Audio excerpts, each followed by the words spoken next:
Good morning everyone. Ayun guys, ito ang aming kalagayan for today's video. Grabe yung baha. Lakas kasi ng ulan, pumasok na. Tapos dyan sa likod bahay namin guys, dyan may maliit na bangbang dyan. May magaling na alaga. Nagano siya, gumagawa siya ng ano dyan dati. Butas. Mula bangbang hanggang dito sa may looban.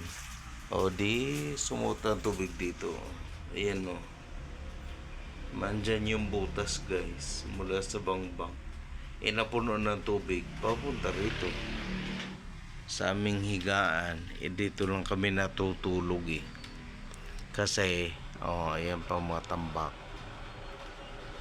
Under a renovation pa rin yung bahay na ito. Kaya dito kami natutulog. Nakakaloka. Di ba nga, ang lakas ng ulan. O di, nag-waterbed kami ng hindi oras. Mga buwisit.